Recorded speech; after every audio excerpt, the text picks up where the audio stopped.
Pagi itu di Gaza, matahari muncul kayak biasa, malu-malu tapi tetap nyolot. Langit biru, burung-burung beterbangan, dan suara bocah-bocah menyambut Idul Adha dengan baju seadanya, yang warnanya udah pudar kayak janji negara-negara Arab waktu KTT darurat kemarin. Tapi satu hal yang gak muncul pagi itu adalah bau daging. Iya bro, gak ada aroma sate kambing, gak ada suara besi tajam yang menggores leher hewan kurban, gak ada tawa anak-anak rebutan tulang. Semua itu hilang, kayak sinyal di pojok rumah yang jauh dari router harapan. Di kamp pengungsian Khan Yunis, seorang ibu cuma bisa manggut-manggut sambil ngaduk air panas di panci. Bukan buat bikin sup, tapi buat nipu perut anak-anaknya yang udah berontak kayak mahasiswa demo. Tunggu ya, nanti matang. Padahal nggak ada apa-apa di dalam panci itu, kecuali air dan 1 sendok sabar. Sementara itu, dunia sibuk scrolling media sosial. Ada yang update kurban tahun ini, 2 ekor sapi dan 1 kambing. Ada pula yang selfie di depan daging sekarung, lengkap dengan caption, "Alhamdulillah, tahun ini bisa bagi-bagi rezeki." Tapi Gaza, rezeki yang datang cuma serpian beton dan suara drone yang ngebuzz kayak nyamuk insomnia. Idul Adha di Gaza tahun ini lebih mirip puasa jilid 2, bukan karena lupa tanggal, tapi karena dunia lupa mereka. Beberapa hari sebelumnya, Israel lempar kado Idul Adha ke Yaman, bom mewah, high-speed delivery, langsung ke pesawat haji milik Yaman yang lagi parkir manis. Bukan di langit perang bro, tapi di bandara sipil. 1 ledakan, dan pesawat itu berubah jadi puing-puing nostalgia perjalanan suci. Dan jangan salah, Yaman bukan negara yang doyan ditoyor terus. Apalagi setelah mereka dengar kalau pesawat hajinya dibom kayak layangan nyasar yang ditembak pakai RPG. YF, Yemen Armed Forces, langsung ngumpulin rapat darurat, bukan buat bahas perdamaian, tapi buat cari koordinat. Oke bro, kalau lo serang jamaah haji kami, lo harus siap-siap dapat karma versi rudal panas dari gurun. Sementara YF sibuk ngatur jalur rudal kayak sopir truk yang lagi atur rute COD ke Tel Aviv, warga Gaza sibuk ngatur antrean untuk dapat air bersih. Kontras banget bro. Di satu sisi ada misil yang meluncur dengan sistem navigasi canggih. Di sisi lain, ada bocah 5 tahun yang meluncur ke arah ember kosong buat nyari sisa air. Anak-anak yang dulunya suka lari-lari di halaman sambil main bola plastik, sekarang lari dari reruntuhan rumah mereka sendiri. Bu, kok nggak ada sate? Satenya dipinjam sama bom. Nah, begitu kira-kira dialog dalam rumah tangga Gaza versi 2025. Kalau dunia ini teater, maka Gaza adalah panggung utama penderitaan. Dan penontonnya adalah dunia yang cuma tepuk tangan sambil makan popcorn berdarah. Negara-negara besar lagi sibuk liburan musim panas. Mereka ngasih pernyataan basa-basi ala politisi yang nyari suara. Kami sangat prihatin. Tapi setelah itu mereka tanda tangan kontrak penjualan drone ke pihak yang sama yang mereka prihatinkan.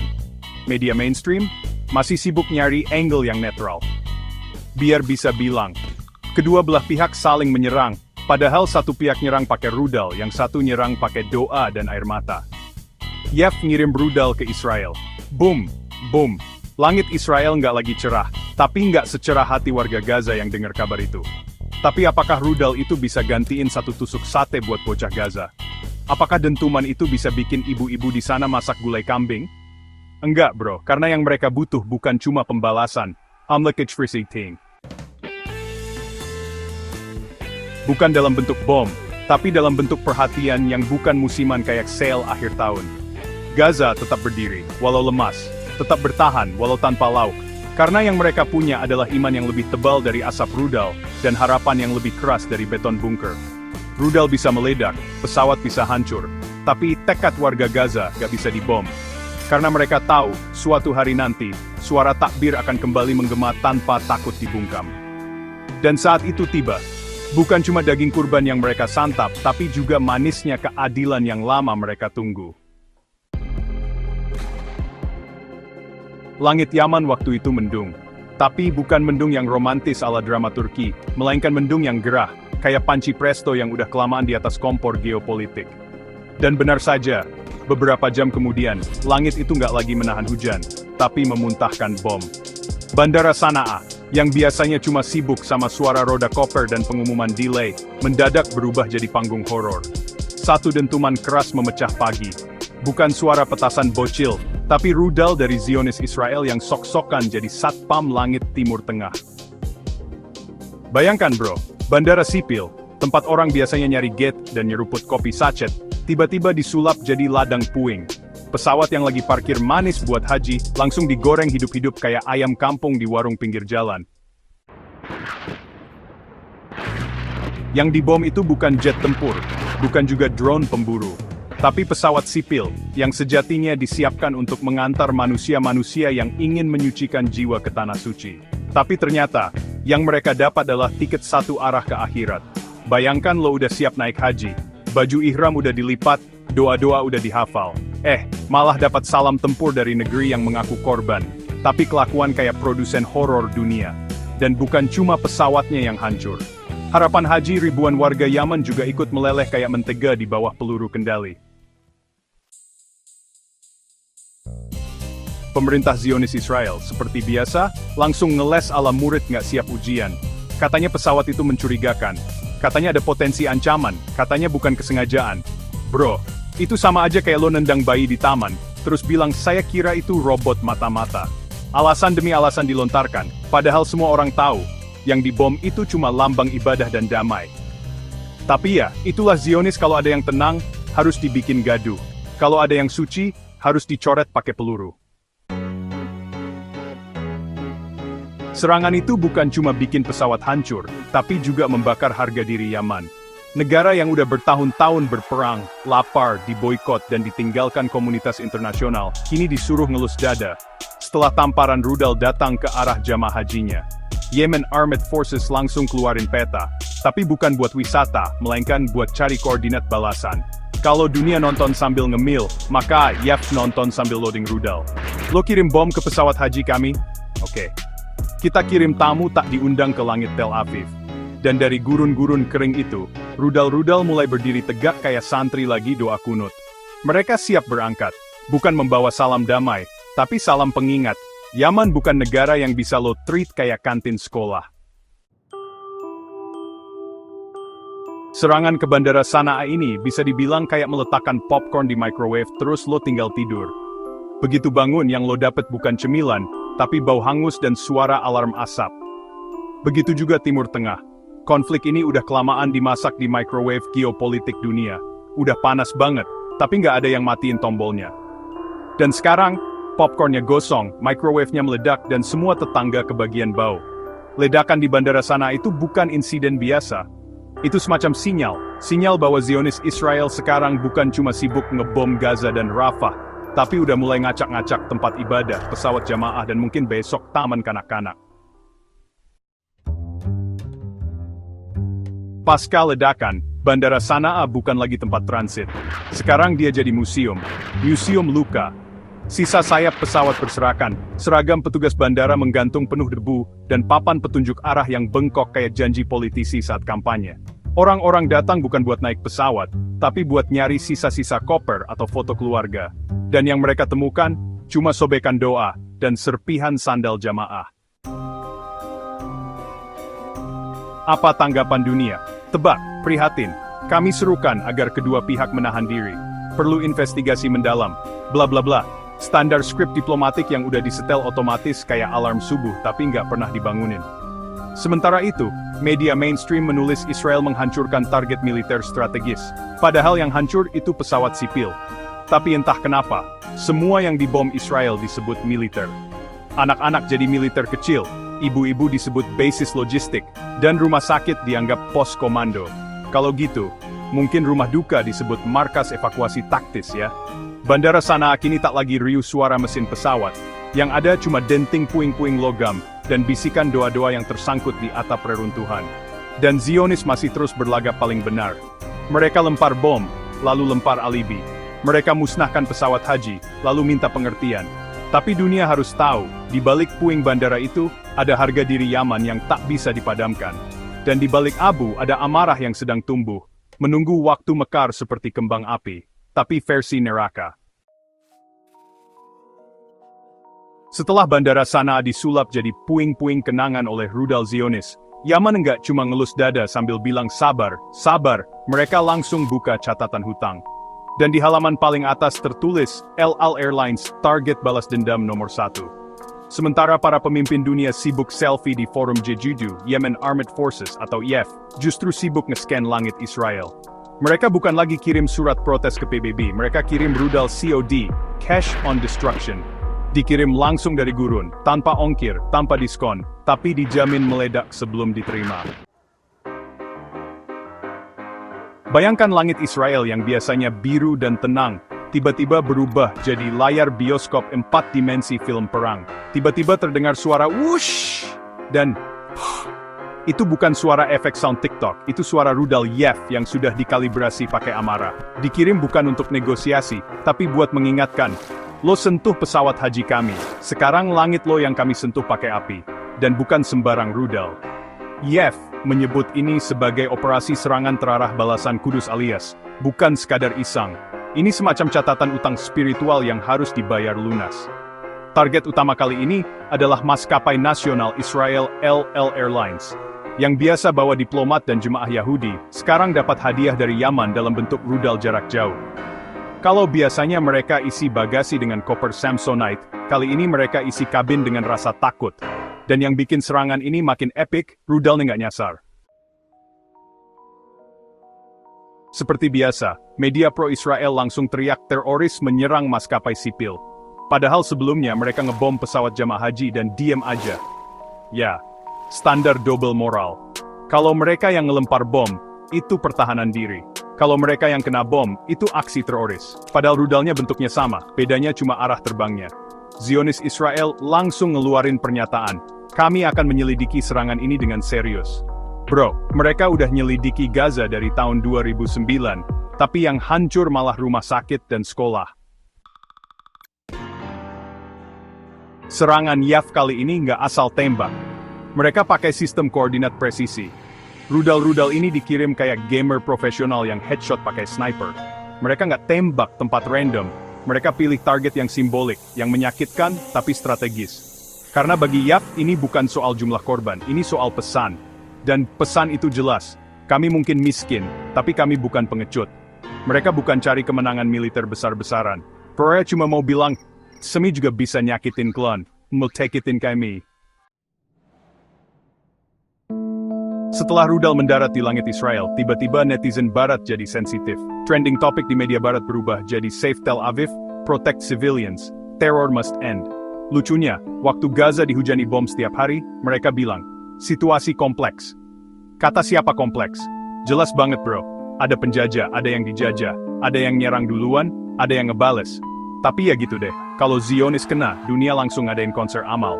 Kalau Palestina kena, paling dibikinin story IG warna abu-abu. El Airlines batalin penerbangan. Kami takut rudal masuk kabin. Setelah serangan itu, El langsung panik. Penerbangan dibatalkan. Rute diubah, pilot-pilotnya dicek tekanan darahnya. Karena sekarang mereka sadar, langit bukan lagi tempat aman. Langit sekarang penuh kejutan. Dan, ya, kejutan itu datang dari negara yang katanya nggak punya apa-apa. Ternyata, Yaman bukan negara miskin. Mereka cuma negara yang disabotase sistematis. Tapi kalau soal nyerang dengan gaya, mereka jago juga bikin Zionis ketar-ketir. Reaksi dunia Arab, akhirnya ada yang lawan balik. Negara-negara Arab yang biasanya diem, sekarang mulai ngerasa malu. Karena Yaman, negara yang udah hampir ditinggal dunia, berani ngelawan pakai nyali dan rudal. Sementara negara-negara kaya minyak, sibuk renovasi stadion dan bikin resort, tapi nggak bisa kasih satu rudal pun buat bantu Palestina. Yaman, tanpa karpet merah dan tanpa jet pribadi, malah ngasih pelajaran. Perlawanan itu bukan soal dana, tapi soal harga diri. Efek psikologis ke Israel. Nggak bisa tidur nyenyak. Sejak rudal YEF masuk ke langit mereka, Israel nggak lagi bisa tidur tanpa mimpi buruk. Warga mereka nggak percaya sama sirene lagi. Setiap suara jet, setiap pintu ketutup keras, langsung bikin jantung copot. Mereka mulai sadar musuh kita bukan cuma Hamas dan Hizbullah. Sekarang nambah satu lagi, YEF. Israel yang dulu merasa aman dari Yaman karena jarak, sekarang tahu, jarak itu cuma angka, kalau rudalnya bisa nyebrang benua. Doa dari Gaza bukan minta kekayaan, tapi cuma minta dihargai. Orang-orang Gaza di malam takbiran itu ya, mereka nggak minta mobil mewah, Mereka juga nggak minta gadget terbaru. Mereka cuma minta satu hal, hidup normal. Bisa makan, bisa tidur, bisa salat, tanpa harus takut rumah mereka jadi kuburan massal besok pagi. Mereka nggak marah kalau nggak dapet daging. Mereka cuma sedih karena dunia pura-pura buta. Mereka cuma mau satu hal di hari raya ini, damai. Tapi rupanya, di dunia yang penuh kemunafikan ini, damai itu lebih mahal dari bom. Begitulah sobat, Idul Adha di Gaza tahun ini bukan tentang kambing yang disembelih, tapi tentang kemanusiaan yang dikoyak-koyak. Bukan tentang kurban fisik, tapi tentang kurban martabat yang terus terjadi sejak entah kapan. Langit Gaza tetap berkabut, tapi takbir mereka tetap menggetarkan. Mereka mungkin tak punya daging, tapi mereka punya iman yang lebih keras dari baja. Mereka mungkin lapar, tapi mereka kenyang dengan keberanian. Dan selama dunia masih diam, kita cuma bisa bantu dengan suara, dengan doa, dan dengan narasi seperti ini. Narasi yang bilang ke seluruh dunia, lihat mereka, dengarkan mereka, jangan bungkam kami. Saat alarm merah meraung di langit Israel, bukan suara konser Taylor Swift yang dinanti, tapi rudal. Dan bukan sembarang rudal. Ini rudal Yaf, anak panah api dari Yaman, yang menembus batas radar seperti nyamuk yang lolos dari kelambu digital milik Zionis. Bayangin bro, Zionis udah keluarin duit triliunan shekel buat sistem pertahanan bernama Iron Dome. Domenya si Iron, tapi bolongnya kayak jaring nyamuk yang dijahit nenek-nenek setengah ngantuk. Rudal Yaf meluncur santai, kayak naik Gojek Express, mampir ke langit Israel, langsung kasih salam, Assalamualaikum, ini oleh-oleh dari sana. Langit Israel, dari aman jadi taman safari rudal. Biasanya, warga Israel duduk nyaman di balkon sambil minum kopi, ngomongin saham dan se-startup AI. Tapi sekarang, mereka berlindung di bunker, ngumpet sambil googling. Apakah rudal balistik bisa nembus tembok apartemen?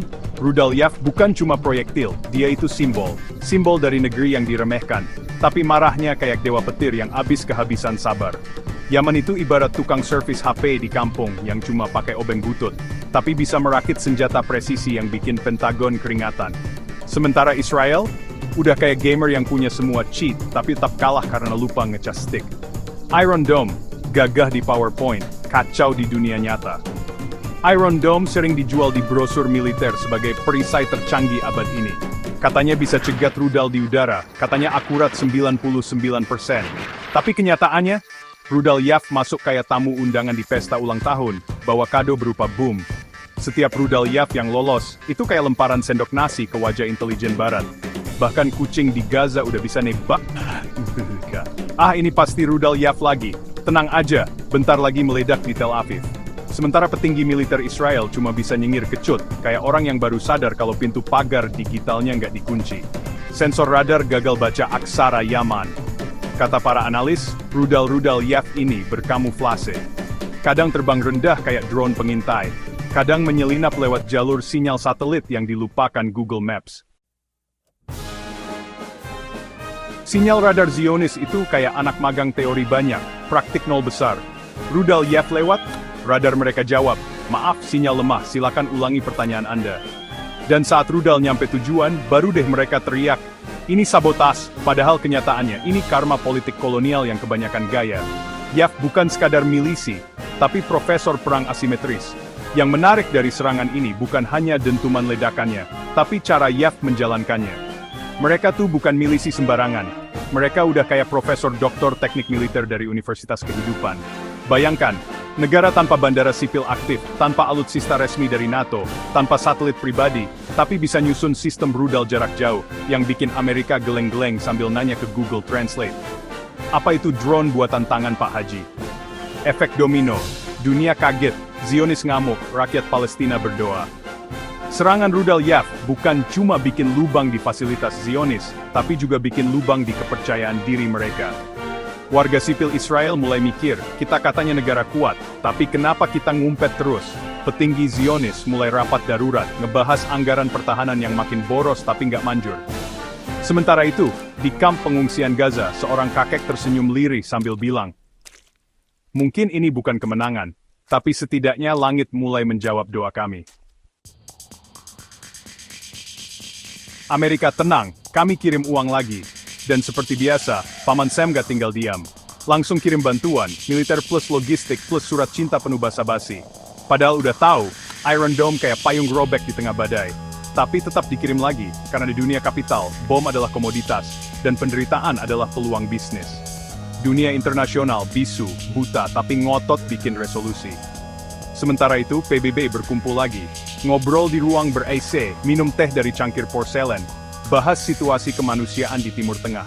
Lalu, hasilnya, resolusi ambigu dengan paragraf panjang kayak sinetron, yang isinya cuma, kami prihatin. Padahal Gaza nggak butuh prihatin, mereka butuh perlindungan. Jadi begini sobat, Zionis boleh punya semua teknologi canggih, semua sekutu superpower, semua satelit dan sistem pertahanan digital. Tapi ketika rakyat tertindas mulai melawan, entah dengan batu, entah dengan rudal, itu bukan soal senjata, itu soal martabat. Rudal Yaf bukan sekadar proyektil, dia adalah protes keras dari tanah yang dijajah, teriakan kemarahan dari rakyat yang lapar dan dibungkam dan peringatan, ketika keadilan dibungkam, maka langit akan bersuara.